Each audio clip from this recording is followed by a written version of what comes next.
Hey guys, welcome back to the Cult Classic Kids Show, and today we are having a serious discussion. Yes, I know I'm not the most serious of types, generally speaking, but this is one that it is indeed a serious topic and also important to discuss because over, the past few years, I've seen a lot of false blame being put on the consumer, on the individuals in the gaming space over essentially video games that people just do not want. This is something that has been going on for a while now, particularly surrounding the live service model when it comes to video games. And over the past, few years, we have seen a lot of primarily single player developers start to create live service games. And some of this is indeed forced upon them by their publisher. And a lot of these games have absolutely ate dirt.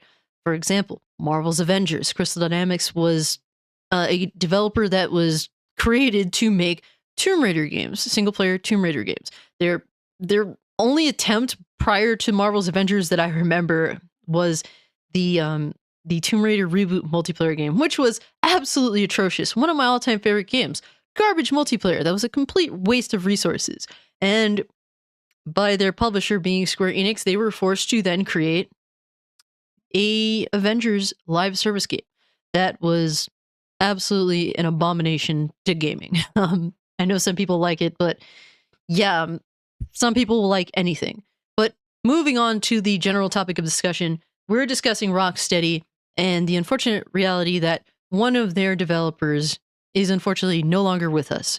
And this is unfortunate. My condolences to him and his family, but it seems as though, well, generally speaking, false blame is being put on the gamer, the Rocksteady fans, or, the general consumer of games as to the reason for this person's passing. Now, we're going to go into the details. And like I said, it's a very sensitive topic. Some people may feel as though, well, I shouldn't be discussing this. But unfortunately, this is something that continues to be repeated over and over and over again. So if we don't have the discussion, I don't see this stopping, and I don't see how this doesn't continue to be even more toxic. So with that being said, like I said, my condolences to this individual and his family. And some people may not like some of the things that I have to say, but I'm going to be as professional as I possibly can, and I will be stern, but do know that this is because, well, we continue to deal with this false blame, and it is indeed false. So with that being said, let's jump into the topic because unfortunately a senior AI programmer at Rocksteady has passed away. And this Reddit post was indeed posted by this individual's sibling. And we're going to just read through this. And they said, "Hey everyone, my brother was a senior AI programmer on the Suicide Squad game that's due to be released in 2024. He passed away in August at age 40, suddenly due to the stress of life and work, and he was found by the police after I called them, as I hadn't heard from him, 5 days after he passed in his apartment. I miss him so much, and so do my parents. On the run-up to his death, I had to see how much of this game had changed him, how personally he took the critics. I kept telling him they are just opinions and not a slight on his skill. But it was the way he was. He put his heart and soul into his work in the games industry, and it's the stress, in my opinion, that killed him. I hope all of the games he worked on will be part of his legacy. There is a memorial in this game to him in the city square. Excuse me on my terms. I'm not as big of a gamer as my brother was. I've seen this and I was part of the approval for the memorial. I can't even play on my console anymore without thinking of him. Every game reminds me of him. Crying and it breaks my heart. He was not able to see this game to the end, but he had many other games out there that he worked on in his 16-year career. He was extremely smart and talented at what he did. He cared much more than most about his work, which is why we are in this situation now. Take care of yourselves. Please be kind. But I see you are all fans of this series and wanted to let you know how much of the people go into making these games. Just note, my brother was not the decision maker, but a programmer, and even he didn't like some of the changes I keep hearing about. Thank you for listening. Please be kind to me. ETA, his LinkedIn page. Also, I'm his little sister. He was my only sibling. ETA again. Thank you for the kind messages. I really do appreciate it. I posted as I saw this group and saw you were all great fans of this, and I wanted you all to know how much my brother loved his job. Final edit. Thank you all for your kind messages. Maybe we can start a thread when the game comes out, and you can let me know when you find the memorial. I may not be able to play it as it's too raw for me right now, but I would love to see everyone playing the game and appreciate my brother's work. Love to you all, XXX. And I understand, the situation this individual is going through. Obviously, it is problematic. It's sad. It is apparently this individual did indeed see her brother, who is a developer of this game, going down a dark path in regards to this. And it's one of those things where the internet is still a relatively new phenomenon, and a lot of us do not know how to manage our intake of the internet. Obviously, it's a common issue, mental health, and honestly speaking, the internet does tend to really be a disruptor for one's mental health, generally speaking, which is why even at times I walk away from it. That is something that we all need to at times do for the sake of our own sanity and to remain mentally healthy and really to concentrate things in our immediate life. So this individual, I'm not sure as to how he had passed away. From the wording, without saying it directly, it seems as though maybe perhaps he had, self-deleted or something along those lines. I cannot confirm this. This is just allegedly speaking, but my issue with this general statement, and most of it is completely acceptable, mind you, but when it comes to game developers and the industry, well, it seems as though there's this continued situation in which gamers, or critics, as they are calling people who critique the Suicide Squad game, it seems as though they're being blamed for blatantly expressing the reality that nobody asked for some of these games that are being presented to us. When I look at Suicide Squad, I say to myself, oh, well, it doesn't take a genius to see that this game is unfortunately a massive downgrade from the Arkham series. When we cross over into live service, these are games aimed at mediocre gaming experiences for the sake of generating revenue amongst whales, gamers, whoever's willing to engage. That is the unfortunate reality of the live service model. Now, I think I, as well as most of you, enjoy one live service or two, give or take, but these games, in my opinion, even the ones that I do happen to like, are all mediocre at best. And we get our fill because, well, we have our points where we just settle for things that are not necessarily good by any means. Now, when it comes to Suicide Squad, it is very clear from the very beginning of seeing this game and the leaks, and well, even the general demo playtest, that the game just does not live up to, well, the reputation that Rocksteady is known for. It's fairly obvious to tell that this game just ain't it when comparing it to the quality, the level of craftsmanship that is the Arkham series, the Batman Arkham series. And it was fairly clear from the very beginning that this was the case, and you don't need to play the game to be able to tell that. It's like, well, you get this plate of food, and the plate looks It doesn't look like the food is assembled in a nice, appetizing manner. The food is cold. It's not steamy at all when you get it.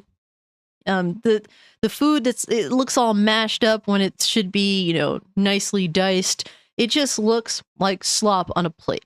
Do you really need to sit here and taste some food that looks like slop when it should be a nicely assembled portion plate of food? No, you don't need to taste it to tell that, yeah, this looks bad and I'm just going to get up out of here. You guys don't know what you're doing. And this is kind of the situation we're in when it comes to Suicide Squad. You don't need to necessarily play it to tell that, well, this game does not live up to the standard that Rocksteady has set in the past. And this is something that I blame Warner Brothers for. I'm sure Warner Brothers told Rocksteady, hey guys, you're our main developer. You're our biggest developer, arguably, in comparison to NRS. And to be honest with you, even NRS has, well, downgraded over the years. Let's just leave it at that. But when it comes to this, Warner Brothers, I'm sure, forced Rocksteady to make this live service game. And they don't take into account the possible fallout of forcing a developer to not only make a game that they, I'm sure, likely don't want to make. And this individual, the sibling of one of the game creators of Suicide Squad, has stated that even her brother himself had some serious disagreements in how this game should have been constructed and some issues with the game itself. And with Suicide Squad, it's not only is it likely that a single player oriented developer didn't want to make a live service project that clearly looks relatively mediocre at best. Rocksteady's fans also did not want a mediocre live service game. And you have to question, who are these games for? Are they for Rocksteady's players? Are they for DC fans? Who are they for? It's only going to be a very small niche group of people that are willing to set aside the reality that, yeah, this is a Rocksteady game. Yeah, they did those really good Batman games in the past that look way better in comparison to the Suicide Squad game. But I'll still settle for the Suicide Squad game nonetheless, even though, well, everything about it just looks sus or just doesn't look very fun. And this is just a small group of people of a massive community of Rocksteady fans and Warner Brothers fans, or, DC fans. And to sit here and blame, and I feel as though that this is going to be a continued thing with this game because, well, like Marvel's Avengers, for example, everything was the people's fault who purchased the game and criticized it. They're just extremely toxic for paying for a video game that was unfinished, unpolished, absolutely atrocious in terms of general game construction. Even over a year later, I was watching videos, live streams of enemies spawning underneath the map, and who's to say how Suicide Squad will play, but it's just yet another live service game that nobody asked for, that really just does not look anywhere up to quality in comparison to games of the past that these developers have made. And to sit here and blame the consumer, the people that are going to, that were interested in anything Rocksteady was doing because they're Rocksteady, they have a reputation to keep, and to blame them for saying, this looks atrocious, and to blame the people that will inevitably buy the game, and who knows, some might like it, but some might say, yeah, this is garbage. I feel as though there will definitely be people on both sides in regards to that opinion. And to sit here and perhaps, go at the critics for the people that purchased this game, not the reviewers, because, well, they don't buy the games, they just review them, and, well, they're kind of owned by the corporations as far as I could tell, or they, act nice for the sake of being goody-goody with the corporations. Well, they don't pay for these games. The people, the real critics, the people they call the critics, but want to essentially essentially discredit their opinion if it's a negative one, well, I'm sure that a lot of people are going to buy this game and not like it, or say it's not worth it, or say there's some egregious practices present here. And well, the developer that unfortunately has passed away, I'm unsure how, even I'm sure at least he had some issues with the game and maybe felt as though, yeah, maybe people aren't going to like some of these decisions here. I don't even like these decisions here. And I feel as though this is going to be a continued practice in the future when it comes to video games that nobody wants, that clearly are made to siphon money from the gamer, not necessarily to be a fun experience, not exactly to be worth money, price of entry. No, just to simply siphon money from people that choose to put time into this game for a long period of time. Um, this needs to stop. And I'm not here to really rip on this individual who lost her brother. That's not what I'm here to do. But this mindset of blaming critics for this, well, it's worth voicing the reality that we are not responsible for your mental state. If you are in a situation in which you are compromised in any way, shape, or form, you have to make changes for yourself. If you know someone that you're close to and they're mentally compromised in some way, help them in receiving help. And I have to wonder, what issues was this individual facing that was around his work environment? Did Warner Brothers or Rocksteady force this individual to work long, grueling hours? Did they put this bad? Did they gather all this false criticism and put immense pressure on their developers for the lack of enthusiasm for this game? Because there is a massive lack of enthusiasm for Suicide Squad. This is why they delayed it. This is why they're trying to change the general thought process of people that are willing to hear them out about this game. I have to really wonder, what is all the other details surrounding this individual and why he had passed away, and if Rocksteady is going to use what will likely be a negative reception for this game uh, against the people that are going to buy the game, or the people that will not buy the game because, well, they're Rocksteady fans, but this is not Rocksteady, not the Rocksteady that we know. When is this going to stop? Why is this even a thing? Us gamers, consumers are not responsible for your mental health. We're not responsible for your triggers. We're not responsible for any of this. And when it comes to developers or publishers that want to make games that nobody wants, that people can tell is a blatant, disrespectful cash grab, you're going to expect fallout, and do not blame the gamer for simply saying, no, this looks terrible. We're going to tell you why and why we're not interested. And if the game is indeed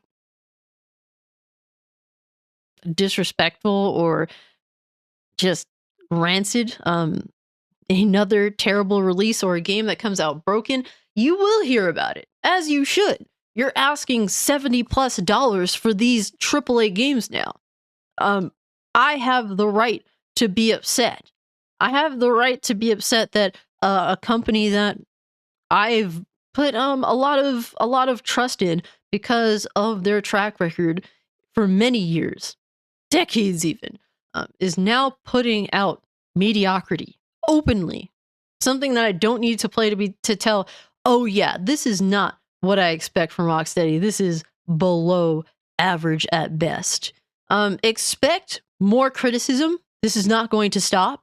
And to not blame people for criticizing mediocrity. I really am trying my best to, be fair. Um, Obviously, like I said, I'm going to be stern. This is a serious topic, and I'm really tired of the blame game when it comes to games that clearly are a disrespect to the consumer, the gamer, to the gaming space, to the art form itself. That's really what it boils down to. these live service products are a disrespect to the art form itself. And like I said, we all cave for maybe one or two. But even so, we know that these games are mediocre at best, and we're tired of seeing long-standing developers being forced to make these games, and unfortunately, a lot of them ending up being in serious financial situations, being dismantled by their publisher, etc., etc., etc. All this stuff. It's sad. It's sad. It's sad to see that this individual has passed away. Like I said, don't know how, and that the pressures of this game had affected him in a serious way. I don't know the details, but I feel like it's important to speak up about this because I feel like stuff like this can be used as a scapegoat for a poor choice by Warner Brothers and, well, even Rocksteady. I don't know who to throw the main blame at. Obviously, I'd throw it at the main publisher themselves, but who knows? We don't know the details. All I know is that Suicide Squad is coming out, and it looks atrocious. There's no ifs, ands, or buts about it. And to expect people to be nice about mediocrity in a space, in a hobby that is extremely expensive, games that seek to siphon money from your wallet as its core, as its core goal after the main purchase, we're tired of it. We're tired of it, and we're tired of all these scapegoats, all the blame games. This stuff obviously annoys the hell out of me, and that's why I'm talking about it here with you guys today. I would like to know more of the details surrounding this situation in regards to how Warner Brothers handles dealing with the mental health of their own employees, because, well, obviously work affects everyone in some way, shape, or form, and it's a very stressful situation I'm sure a lot of people are in, and I think that the blame should be placed accordingly. Not pointed at gamers, but pointed at the people, well, that tell individuals to make these games, that force these egregious practices and get this back and earn this backlash, because that's essentially what has been done. Warner Brothers has earned this backlash because we know what Rocksteady is capable of, and Suicide Squad clearly is not very representative of what Rocksteady is capable of. Matter of fact, it just comes off like a waste of a great developer's time, a great single-player-oriented developer's time. But yeah, guys, let me know what you think about this situation. Like I said, there's no disrespect to this individual's family, obviously to the individual themselves. May they rest in peace. Obviously, my condolences. But this is an issue that continues to fester in the gaming industry. And it's not of the fault of the consumer. It is the fault of the people that choose to make these terrible games and force developers to do these things that clearly don't seem to benefit anyone, don't seem to make anyone happy. And it's sad. And anyways, guys, I will not be monetizing this video because obviously it's a very serious topic, and I do not feel right accepting money for this particular topic. So just to put that out there for you guys. Let me know what you think about this. If you can, like the video, share the video, subscribe to the channel, follow me over on Twitter or Kick if you'd like to continue the conversation. And guys, with all that being said, I'm out. Peace.